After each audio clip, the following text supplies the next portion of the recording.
Well, let's talk a little bit about pollinator plants in general, things that attract bees and other things. Do you got any other kinds of favorites? But before the break, you mentioned Duranta, and I mentioned Duranta, and you mentioned the yellow berries on it. But what stands out to me when you mentioned that was the hollies in general. Any holly that berries is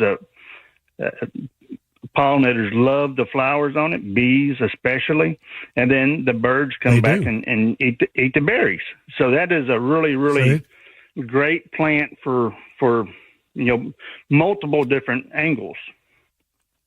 That is true. And in addition to all the great, holly shrubs that you see out there, we have to remember that our Yaupon is a holly. And boy, when Yaupon blooms, those honeybees and others they're happy with it, as you said. That's a good point. You bet. What are some other good plants that you like? You mentioned African blue basil, and that one, of course, is a bee magnet. Any other plants that you like particular as far as bringing in bees and pollinators? So we're going into fall, or maybe not quite yet, but we're going to be in the fall soon. And one of the things that pops in my mind is Dianthus. Dianthus the butterflies seem to be attracted to Dianthus as we go into fall. We kind of run out of the pentas, the lantanas, all these other things. But the Dianthus are one thing that will hang around during the fall, and the pollinators really like the Dianthus. That is a really good plant and a tough plant, right? It's not a wimp of a plant, which is good. Right. And, when it comes to the bees, we have so many good ones. I mean, everybody knows honeybees, and we need to take care of those because they, too, are having to deal with some struggles that have arisen in recent years. But when you think about bumblebees and all of the other kinds of bees that are native, there are so many kinds of native bees out there. Having them come to the gardens, number one, it does you the service of pollination. And anybody growing things to eat like squash and stuff that has to be cucumbers and whatnot that has to be pollinated, you're going to benefit from that as well. But I just think it's interesting to see them out there and watching them do their work.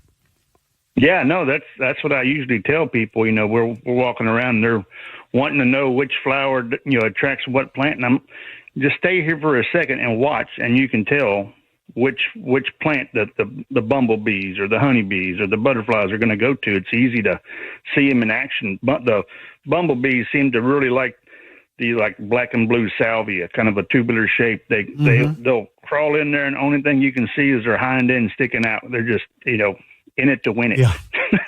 It cracks me up to watch them do that. After it.